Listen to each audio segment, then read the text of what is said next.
देखो उसके बाद में मानव भूगोल में दूसरी जो विचारधारा मानी जाती है वो कौन सी मानी जाती है? संभववादी विचारधारा मानी जाती है। और संभववादी विचारधारा जो नाम दिया गया था इसको संभववाद भी कहा जाता है। और ये संभववाद नाम किसके द्वारा दिया गया था? फेबरे के द्वारा दिया गया था। ठीक है ना। यदि हम इसके जनक की बात करें, इसके संस्थापक की बात करें, इस विचारधारा का जो जनक माना जाता है वो तो किसको माना जाता है? विडाल डी ला ब्लास को माना जाता है। ठीक है। और इस संभववाद शब्द देने का जो श्रेय जाता है वो किसको जाता है? फेबरे को जाता है। तो भाई ये चीज याद रखनी है ना कि संभववादी विचारधारा का जो जनक या संस्थापक किसको माना जाता है? विडाल डी ला ब्लास को माना जाता है। परंतु ये शब्द संभववाद शब्द किसके द्वारा प्रयोग किया गया था? फेबरे के द्वारा इसका क्या किया गया था? उपयोग किया गया था। अब देखो संभववादी विचारधारा का जो लोग समर्थन करते हैं, जो भूगोलवेताओं ने इसका समर्थन किया है, उनका मानना है कि प्रकृति मानव को अवसर क्या करवाती है? उपलब्ध करवाती है। अवसर का मतलब ये होता है कि प्रकृति मनुष्य को क्या उपलब्ध करवाए हैं? संसाधन उपलब्ध करवाए हैं। और संसाधन वे वस्तुएं हैं, वे पदार्थ हैं जो मानव की आवश्यकताओं की क्या करते हैं? पूर्ति करते हैं। यानी प्रकृति ने मानव को वस्तुएं उपलब्ध करवाई है और मनुष्य अपने तकनीकी ज्ञान की सहायता से उन वस्तुओं का क्या करता है? उपयोग करता है और अपना जीवन यापन करने का क्या करता है? कार्य करता है। तो इस विचारधारा में समान रूप से उतना ही तो महत्व किसको दिया गया है? मानव को दिया गया है। और उतना ही महत्व किसको दिया गया है? प्रकृति को दिया गया है। और इस विचारधारा को किसके नाम से पुकारा जाता है? संभववाद या संभववादी विचारधारा के नाम से पुकारा जाता है। इसका संभववाद क्यों रखा गया? क्योंकि मनुष्य को प्रकृति ने संभावना क्या करवाती है? उपलब्ध करवाती है। और संभावना का मतलब यह होता है कि प्रकृति ने मनुष्य को वो वस्तुएं उपलब्ध करवाई है जिन वस्तुओं का उपयोग करके मनुष्य अपना क्या कर सकता है? जीवन यापन कर सकता है। यदि हम भूमध्य सागरीय प्रदेश की बात करें तो प्राचीन कालीन समय में वहां पर गेहूं की जो फसल है उसकी ज्यादा क्या होती थी?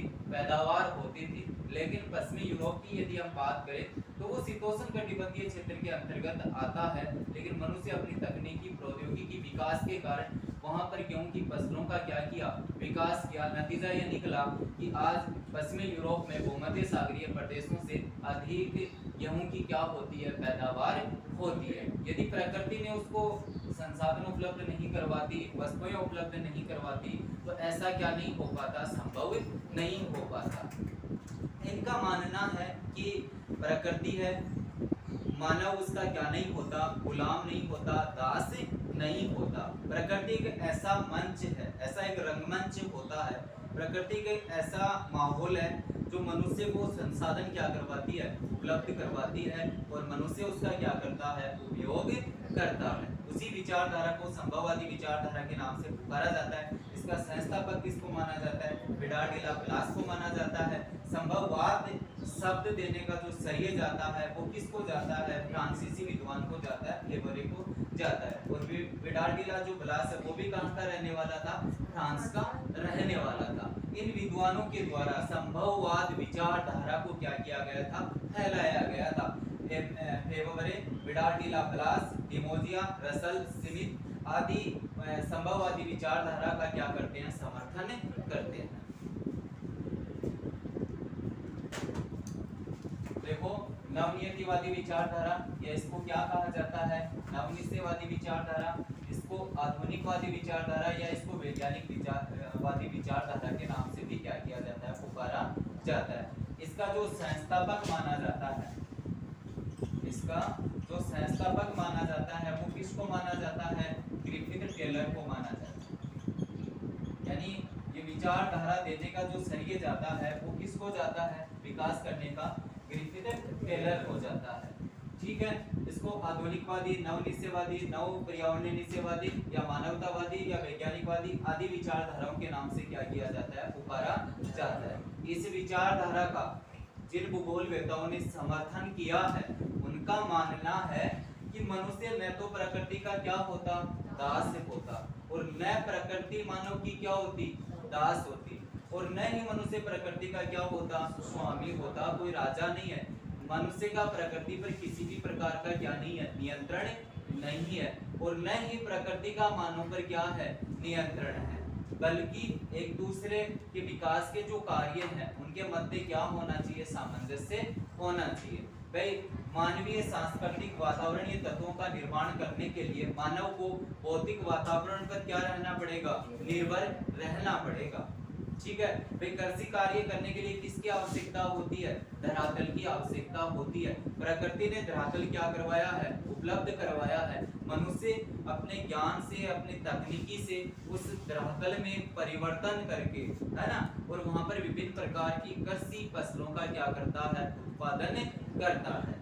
ठीक है। दूसरा इनका कहना है कि मानव विकास की किसी भी प्रकार की योजना का क्या किया जाए, क्रियान्वयन किया जाए, निर्माण किया जाए, बनाया जाए, तो केवल मानव विकास को क्या नहीं रखा जाए, ध्यान में नहीं रखा जाए, उसके साथ साथ प्रकृति को भी ध्यान में रखते हुए किसी भी प्रकार की योजना का क्या होना चाहिए, क्रियान्वयन होना चाहिए। यदि ऐसा नहीं किया गया तो किसको नुकसान पहुंचाया जा सकता है, प्रकृति को नुकसान पहुंचाया जा सकता है। बल्कि वो प्रकृति को नुकसान नहीं होता, वो नुकसान केवल किसको प्रभावित करेगा, मानव को ही क्या करेगा, प्रभावित करेगा। तो विकास की एक ऐसी अवस्था होनी चाहिए, सतत पोषणीय विकास की प्रक्रिया को अपनाया जाए कि एक ही केवल एक का ही विकास नहीं हो, संपूर्ण का क्या हो, विकास हो, सभी को संसाधन क्या हो, उपलब्ध हो, लेकिन उसके साथ साथ प्रकृति के साथ में सामंजस्य स्थापित करके किसी भी प्रकार की विकास की क्या बनानी चाहिए, योजना बनानी चाहिए।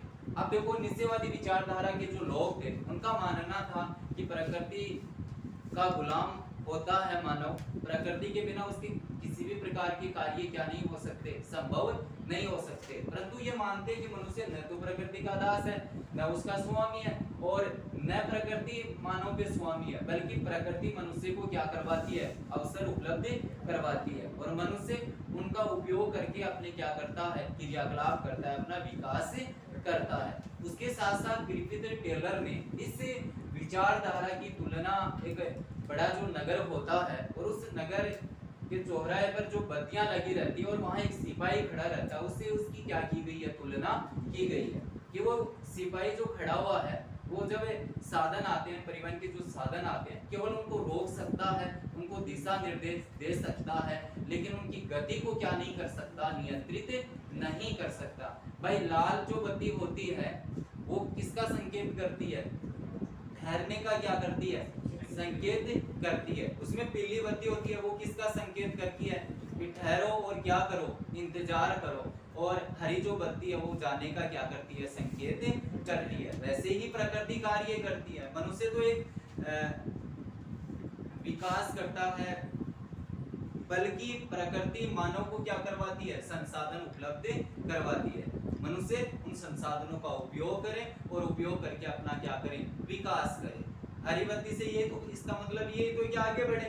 तो प्रकृति ने संसाधन उपलब्ध करवाए हैं ठहरने के लिए, मनुष्य ठहरे, अपनी ज्ञान तकनीकी से उसका उपयोग करे ठहर के, और उसके बाद में अपना जो विकास है उसको क्या करें, आगे बढ़ाएं। इसकी तुलना ग्रिफिथ टेलर के द्वारा एक चौराहे पर लगे हुई यातायात को नियंत्रित करने वाली बत्तियों से इसकी क्या की गई है, तुलना की गई है। लेकिन इनका मानना है न प्रकृति मानव की गुलाम है और न मनुष्य प्रकृति का क्या है, गुलाम है, बल्कि एक दूसरे में सामंजस्य स्थापित करके और मानवीय विकास को क्या किया जा सकता है, और अधिक प्रबल बनाया जा सकता है। परंतु उसके साथ साथ पारिस्थितिकी संतुलन बनाए रखना होगा, प्रकृति के साथ में संतुलन बनाए रखना होगा।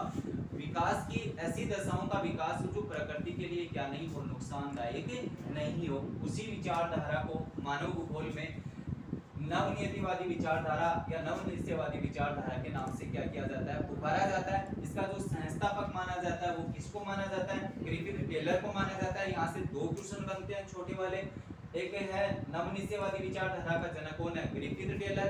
एक क्वेश्चन ये बनता है कि निश्चयवादी विचारधारा और संभववादी जो विचारधारा है उनके मध्य का जो मार्ग कौन सी विचारधारा ने निकाला है, मध्य जो मार्ग है वो कौन सी विचारधारा ने परिलक्षित किया है, तो वो कौन सी विचारधारा है, कौन सी विचारधारा है? नवनियतिवादी विचारधारा और नवनिश्चयवादी विचारधारा। ऐसा क्वेश्चन बोर्ड एग्जाम में आया हुआ है। कितने नंबर का?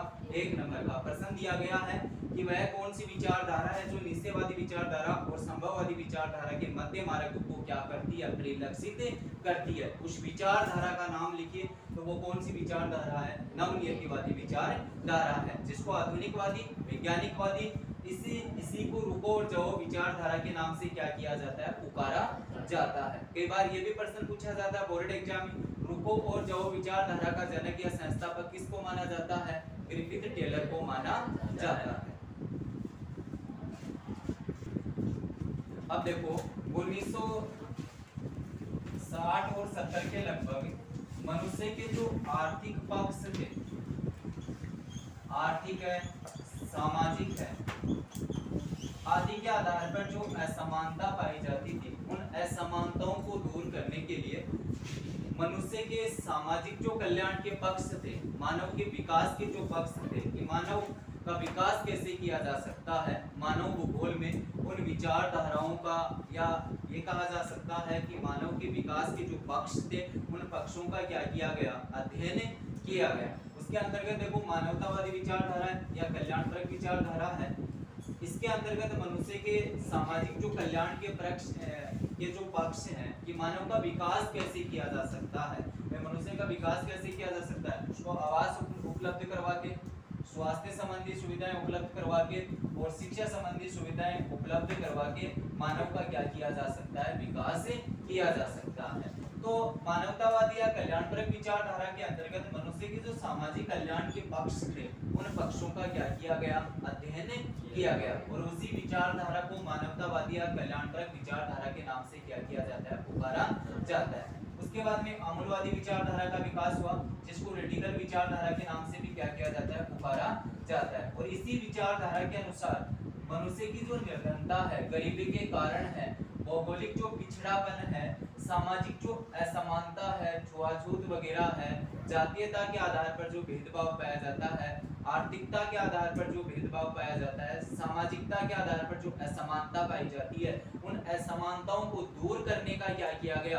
प्रयास किया गया। और इसके अंतर्गत पॉलिटिकल साइंस का एक राजनीतिक वेता है कार्ल मार्क्स जिसका नाम है, और उस कार्ल मार्क्स के द्वारा पूंजीवाद का क्या किया गया है? विरोध किया गया है। और इसी आमूलवादी या रेडिकल जो विचारधारा है उसमें मार्क्सवादी सिद्धांत का क्या किया गया है? अनुसरण किया गया है कि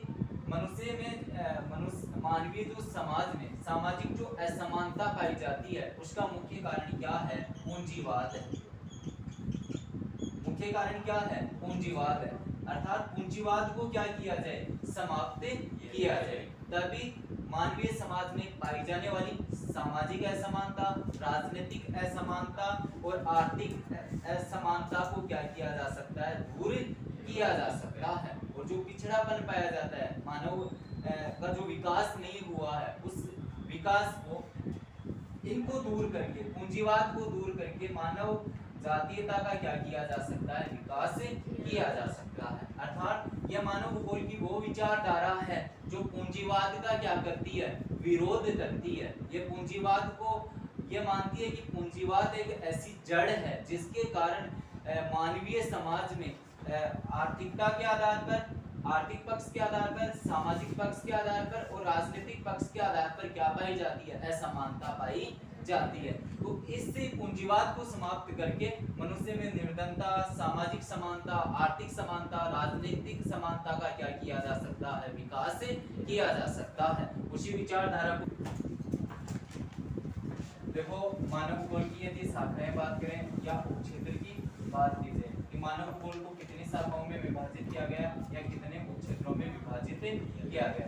भाई देखो मानव भूगोल की अध्ययन सामग्री विस्तृत होने के कारण काफी लंबी चौड़ी इसमें सामग्री थी, काफी लंबा विषय क्षेत्र था, काफी अध्ययन क्षेत्र था, वो व्यापक था।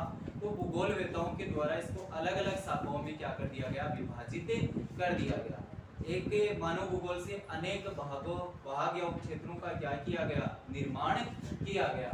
और उसके अंतर्गत देखो आर्थिक भूगोल। आर्थिक भूगोल के अंतर्गत संसाधन है, व्यापार है, कृषि है, उद्योग है, पर्यटन है और अंतरराष्ट्रीय व्यापार को क्या किया जाता है, शामिल किया जाता है। यानी इसके अंतर्गत मानव के आर्थिक जो क्रियाकलाप हैं, मानव के द्वारा अपना जीवन यापन करने के लिए जो कार्य किए जाते हैं, उन कार्यों का अध्ययन किसके अंतर्गत किया जाता है, आर्थिक भूगोल के अंतर्गत किया जाता है। आर्थिक भूगोल मानव भूगोल की एक मुख्य शाखा है।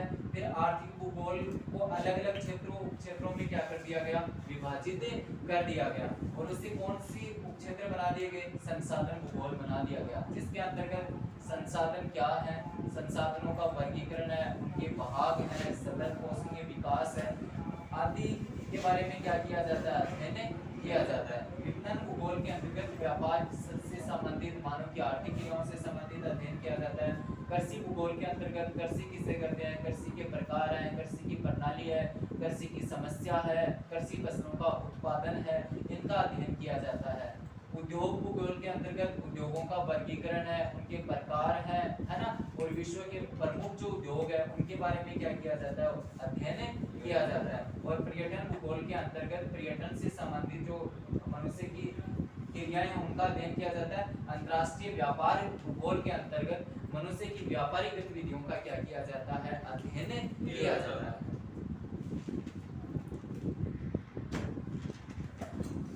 अब देखो राजनीतिक भूगोल के उपक्षेत्र उसको कितने भागों में विभाजित किया गया है, 2 भागों में विभाजित किया गया है। निर्वाचन भूगोल और दूसरी कौन सी है, सैन्य भूगोल है। उसके बाद में सामाजिक जो भूगोल है उसको व्यवहारवादी भूगोल है, सामाजिक कल्याण का भूगोल है, अवकाश भूगोल है, सांस्कृतिक भूगोल है, लेख भूगोल है, ऐतिहासिक भूगोल है और चिकित्सा भूगोल के अंतर्गत इसको क्या किया गया है, विभाजित किया गया है। किसकी दृष्टि से, अध्ययन सुविधा की दृष्टि से, कि मानव भूगोल को आसानी से क्या किया जा सके, इसका अध्ययन किया जा सके, क्योंकि इसका ज्ञान क्या था, बहुत ज्यादा विस्तृत था। तो एक साथ इसको क्या नहीं किया जा सकता था, समझा नहीं जा सकता था, इसलिए इसको अनेक उप भागों में, उप क्षेत्रों में विभाजित करके और अध्ययन सुविधा की दृष्टि से इसका क्या किया जाता है, अनेक भागों में इसको विभाजित किया जाता है। ठीक है, अब देखो बोर्ड एग्जाम में यहाँ से 1 नंबर का क्वेश्चन आएगा, निश्चित आएगा है ना। बोर्ड एग्जाम में हर साल लगभग ये प्रश्न पूछा जाता है कि मानव भूगोल के किन्हीं 2 क्षेत्रों के क्या कीजिए, नाम बताइए। क्या तो ये क्वेश्चन आ सकता है, ठीक है ना। उसमें तो आप किसी भी शाखा का क्या कर सकते हो, नाम लिख सकते हो। या क्वेश्चन ऐसे आएगा कि आर्थिक भूगोल के किन्हीं 2 क्षेत्रों के नाम लिखो या सामाजिक भूगोल के किन्हीं 2 क्षेत्रों का नाम बताइए। तो इनमें से किसी का भी लिख सकते हो आप, व्यवहारवादी भूगोल लिखो, सामाजिक कल्याण का भूगोल लिखो या अवकाश का भूगोल लिखो, इत्यादि उपभागों में इसको क्या कर दिया गया, विभाजित